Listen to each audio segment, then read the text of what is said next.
வணக்கம். இன்றைக்கி கருவேப்பிலை துவையல் தான் நான் செய்ய போகிறேன். அதுக்கு ஒரு கைப்பிடி கருவேப்பிலை எடுத்திருக்கேன்.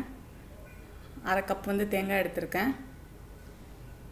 கொத்தமல்லி தலையோட காம்பு கொஞ்சம் மொத்தமாக இருந்துச்சு, அதனால் அது கொஞ்சம் 4 எடுத்திருக்கேன்.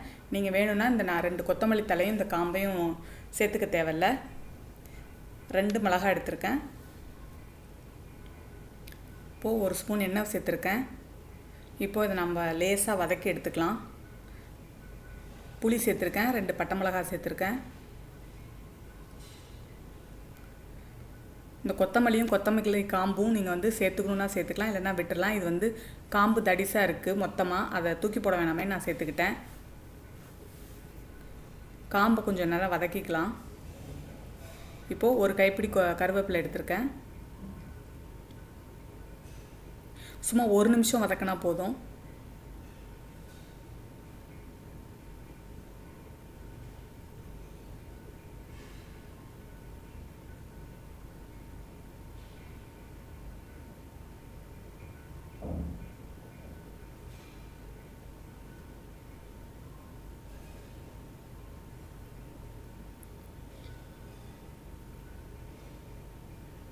இப்போது தேங்காய் சேர்த்துக்கிறேன். ரொம்ப வதக்கணும்னு அவசியம் இல்லை. தேங்காய் வதக்காமலும் நம்ம வச்சு அரைக்கலாம். வெயில் காலம் வீணாக போயிடக்கூடாதுங்கிறதுனால தேங்காய் நான் லைட்டாக வதக்கிட்டு நான் அரைக்க போகிறேன். தேவையான அளவு உப்பு சேர்த்துக்கிறேன். இப்போது ஆறுனதும் அரைச்சி எடுத்துக்கலாம். 2 நிமிஷம் வதக்கினா போதும் தேங்காய் சேர்த்ததுக்கு பிறகு. இந்த துவையல் நம்ம சாதத்துக்கு தொட்டுக்கலாம், இல்லை சாதத்தில் போட்டு கொஞ்சம் நல்லெண்ணெய் சேர்த்து சாப்பிட்டாலும் நல்லாயிருக்கும், டேஸ்ட்டாக இருக்கும். நீங்கள் கண்டிப்பாக இதை செஞ்சு பாருங்கள். எப்படி இருந்துச்சுன்னு கமெண்ட் பண்ணுங்கள்.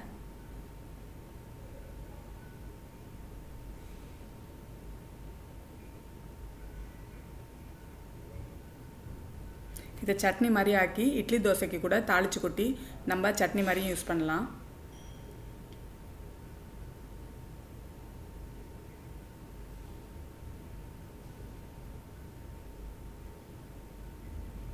நான் துவையலுக்காக இப்படி கெட்டியாக அரைச்சிருக்கேன்.